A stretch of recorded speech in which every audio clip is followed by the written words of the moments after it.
Il est là avec nous, le député de Montmagny-Lillet, Kamouraska, Rivière-du-Loup, Bernard Généreux. Bon matin. Bonjour, ça va bien? Ça va très, très bien. En forme? En pleine forme. En congé, pleine forme. en Je m'entraîne à vacances? part de ça.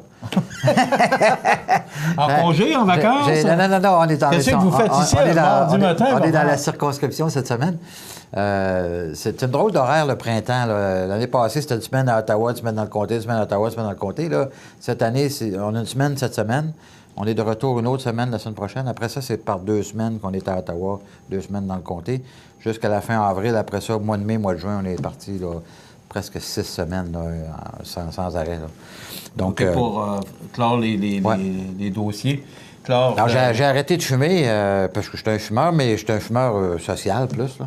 Mais j'ai arrêté de fumer au mois de décembre. Et là, je m'entraîne parce que je suis président d'honneur cette année du défi André Côté.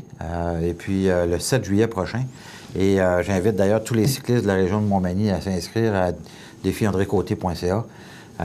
Et puis, c'est à la propriétaire de la Fondation André Côté, exactement. Et puis, ça va être une grosse édition. Là. Je mets énormément d'énergie pour aller chercher des commanditaires extérieurs. Et mon but, ce serait d'avoir 10 commanditaires qui commanditeraient 5 jeunes pour avoir 50 jeunes de toutes les écoles du comté. Alors, on va faire un choix dans les écoles. On va en reparler éventuellement, là, mais ça va être une belle édition, je pense. Puis déjà, j'ai contacté des commanditaires qui ont déjà dit oui. En tout cas, ça va être intéressant. Puis là, je m'entraîne pour être capable d'être en forme. Je vais faire 50 km seulement, là, parce que je vais partir rapidement pour revenir rapidement pour être capable d'accueillir tout le monde quand ils reviennent. Mais... Comment vous trouvez ça, la cigarette? Ah, ça me dérange pas. C'est pas la première fois que j'arrête. L'année passée, j'ai arrêté 4 mois.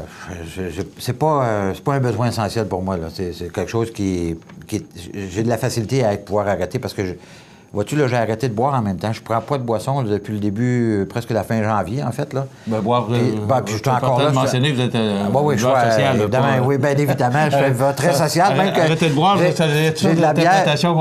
J'ai de la bière dans mon frigidaire à Ottawa. Et je pense qu'elle est plus bonne parce qu'elle est vieille. Ouais. En tout cas, mais je suis vraiment buveur social, mais dans le sens où il y a un mois, le mois de février, où on peut... Oui, du 9 février. C'est à partir du 9 février. C'est à partir du 9 février. En tout cas, j'ai commencé à peu près le 15 janvier. En tout cas, tout ça pour dire que le fait de prendre du vin rouge, souvent, ça m'amène le goût de fumer.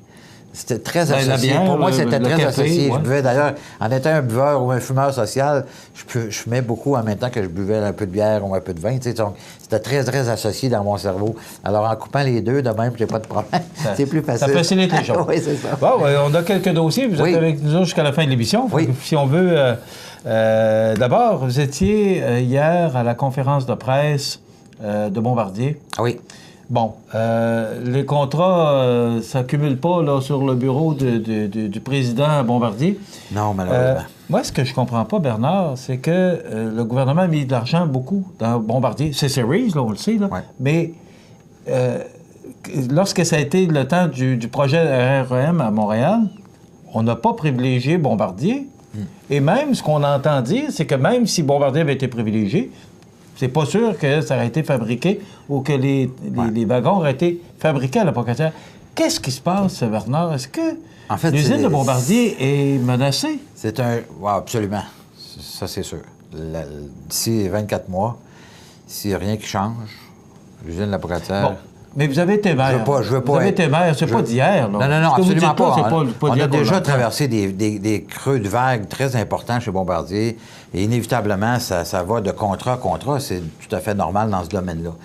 Sauf que la réalité actuellement, c'est que la réalité a changé. La réalité économique ou la façon de donner des contrats a changé, non seulement au Québec et au Canada, mais partout en Amérique du Nord et même à travers le monde.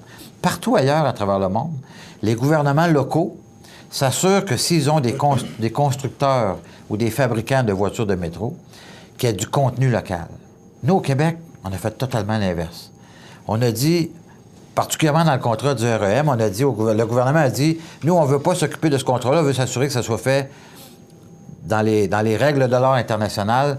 On donne ça à la Caisse de dépôt. En donnant ça à la Caisse de dépôt, sans restriction, ils venaient de donner le contrat à la Caisse de dépôt pour dire « Occupez-vous de ce contrat-là avec vos propres règles. » Tout ça, c'est notre argent. Oui, c'est l'argent des Québécois. Donc, ça, il n'y a pas d'erreur. La Caisse de dépôt a d'investir dans Bombardier aussi. Soyons clairs, c'est un choix gouvernemental de dire « On donne ça à la Caisse de dépôt. » Et la Caisse de dépôt a dit « Nous, on voit un appel d'offres international sans restriction, aucun contenu canadien, aucun contenu québécois ni canadien. » Alors, quand vous faites référence au fait que Bombardier, la nouvelle est sortie la semaine dernière, à savoir que s'il y avait eu le contrat, ça ne veut pas nécessairement dire qu'il l'aurait fait à la Pocatière. Pourquoi?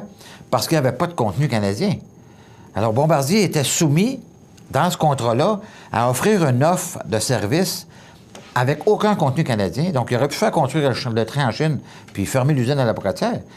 Vous comprenez? C'est un choix du gouvernement d'imposer aux fournisseurs une réglementation où tout le monde était égal, à savoir que si tu avais le contrat, tu le faisais où tu voulais, mais on voulait l'avoir le meilleur prix possible. Alors, le meilleur prix possible, ça veut dire que tu t'en vas en Chine, là. C'est à peu près ça que ça veut dire. Parce que c'est pas les mêmes conditions au niveau de l'environnement, de la réglementation. Écoute, les emplois, les salaires, les congés. Écoute, on est dans une réglementation en Amérique du Nord qui est bien différente de ce qui se passe en Chine. En Chine, en plus, les entreprises sont subventionnées par le gouvernement directement. Donc, c'est pas une compétition égale. En tout cas, tout ça pour dire que... Puis Bombardier, ils font des projets en Chine. Ils ont une co-entreprise avec une entreprise chinoise, qui est une entreprise gouvernementale. Donc, on n'est pas dans un contexte... Bombardier appartient pas au gouvernement ici, là. C'est une entreprise privée. Alors, on n'est pas dans le même contexte. Maintenant, c'est SNC-Lavalin et Alstom qui ont eu le contrat. Alors, ces gens-là ont eu le contrat. Ils ont déjà dit que les caisses, là, la portion du... SNC-Lavalin doit fournir toute la gestion de l'entretien par la suite avec Alstom, doit fournir des piliers en béton pour s'assurer de fabrication de différentes pièces, etc. Tout ça, ça va se faire au Canada. C'est pas des affaires qu'on déménage parce que c'est trop... Sauf que les caisses elles-mêmes, la fabrication des trains, ça aurait pu facilement se faire à la Pocatière, mais là, ça va être fait quelque part en Asie ou en Europe ou je sais pas où. Ça sera pas fait au Québec. Alstom n'a pas d'usine pour fabriquer ça au Québec. Rapidement, Bernard, parce qu'on a d'autres sujets, mais est-ce que l'intervention hier du maire de la Pocatière, M. Hudon, avec M. Choussy, le préfet, et le président du syndicat ou membre du syndicat, je ne sais pas si c'est le président. Mario Guignard. Mais est-ce que vous croyez que cette démarche-là, qu'on peut sensibiliser le gouvernement québécois? En fait, ça a déjà été le cas, ça a déjà été sensibilisé. M. Couillard était au Saguenay, dans son comté hier, et il a répondu à une question très précise à ce niveau-là. Il a dit, je vais annoncer aux travailleurs avant d'annoncer aux élus qu'est-ce que je vais décider qu'on fait. Puis il a dit qu'elle allait s'assurer que Bombardier à la Pocatière aurait du travail. Alors, on ne peut pas faire autrement que d'y faire confiance. Il l'a dit lui-même. Il a dit qu'il y avait en masse d'ouvrages pour la Pocatière, alors il reste à démontrer que... C'est pas ça, qu'on a commande les vides. Ouais, c'est ça. Sauf qu'il y a une affaire qu'il ne faut pas oublier, c'est que dans le contrat Azur que Bombardier a actuellement, qui va finir à l'automne, au mois de novembre. Donc, à partir du mois de juillet, ils vont commencer à annoncer des mises à pied. Donc, il y a à peu près 300... La moitié de l'usine va disparaître d'ici le mois de novembre. Sauf que s'ils annonçaient, à quelque part, là, dans les prochaines semaines, un contrat de continuité ou d'achat, parce qu'il y a des options dans le contrat, donc, ils pourraient décider de prendre des options et d'aller de l'avant avec certaines options, ce qui donnerait de l'ouvrage à l'usine de la Pocatière. Ils sont déjà dans la construction là, de ces trains-là, donc ça serait une continuité naturelle. Donc, il y aurait au moins, on gagnerait un peu de temps pour aller potentiellement chercher d'autres contrats. Vous savez, on vit un peu...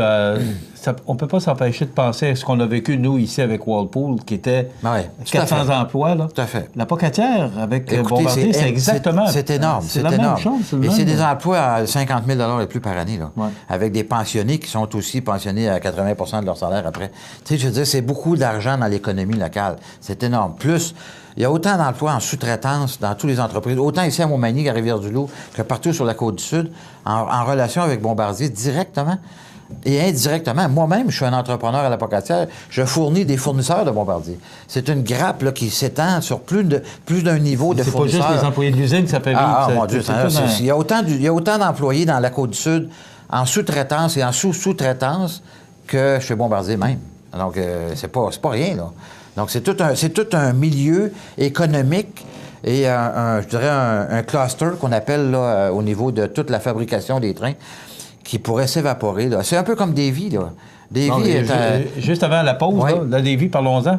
Le contrat, ça n'arrive pas. Écoute, le gouvernement est en Inde là, avec les enfants. Il est venu faire un town hall à Québec, là, puis il a dit, parce qu'il était coincé il était coincé par tout le monde, là, parce qu'il savait très bien que le barrage de questions s'en venait, puis il a dit qu'elle a annoncé le lendemain matin à 9 h que les négociations, ça fait un mois de ça, il n'y a absolument rien qui est sorti de ça. Évidemment, ils sont en négociation, sauf que Davy commence à trouver eux-mêmes que les négociations n'avancent pas très vite, là.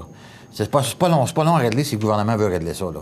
Les bateaux, là, Davy savent ce qu'ils sont capables, ils savent exactement ce qu'ils ont à faire, ils savent exactement comment ça va coûter pour le faire. Donc, c'est pas tellement long à régler s'ils veulent le régler, là. Mais ça me ramène à vous parler et vous dire, ça fait 2 ans que Trudeau est là. Il y avait le gouvernement conservateur avant. Les contrats, ça ne signe pas, là. Le contrat de l'Obélix, là, qu'on a eu, qu'on espère que c'était une priorité du gouvernement conservateur? C'était absolument. C'est nous qui avons mis la stratégie navale en place. Les contrats ont été donnés. À ce moment-là, rappelez-vous, Davy est en faillite. Donc, on ne pouvait pas donner un contrat à une compagnie qui est en faillite. Qu'est-ce que les contribuables auraient pensé d'aller donner un contrat à une compagnie qui est en faillite? Aujourd'hui, la compagnie s'est reprise en main. Elle fait un travail extraordinaire, tant mieux. Mais là, l'industrie à travers le Canada n'est même pas capable de livrer ce qui était supposé livrer. Alors, ils n'ont pas le choix d'aller faire d'imaginer de transformer des bateaux temporairement en attendant d'avoir les vrais bateaux. Ça va prendre encore 10 ans à voir. Donc, puis Davy sont capables de se revirer de bord en l'espace de 6 mois, 1 an et demi, 2 ans, pour être capables de mettre des bateaux à flot, comme ils viennent de faire avec l'Astérix. Nous, on dit, donnez-leur l'Obélix, c'est deux bateaux ravitailleurs. Le comité des communes et le comité de la Chambre du Sénat, les comités au niveau de la garde de la sécurité nationale a dit qu'on avait besoin de 2 ravitailleurs. Le gouvernement a décidé qu'elle n'avait pas besoin de 2. Alors, ils veulent carrément pas le donner, le bateau, là, c'est pas compliqué, là. Puis les 4 brise-glaces qu'on parle, c'est un contrat qui pourrait se négocier, n'est-ce pas? Ça devrait être terminé, la négociation, déjà. Davy sait exactement ce qu'ils doivent faire, comment ça va coûter, puis le gouvernement a juste à signer en bas, dire OK, c'est bon, on y va. Puis là, ça va prendre encore, je ne sais pas combien de temps de négocier ça. Durant ce temps-là, les travailleurs n'ont pas d'ouvrage. C'est 8 ans d'emploi. Hein? Absolument, c'est énorme. Nous revenons à notre invité, il vient nous voir 1 fois par mois, M. Généreux. Le cannabis. Oui. Cette histoire de cannabis, cette nouvelle loi, cette nouvelle autorisation qu'on aura bientôt, qui a été retardée en raison du Sénat, là, qui veut prendre le temps de regarder tout... Avec raison.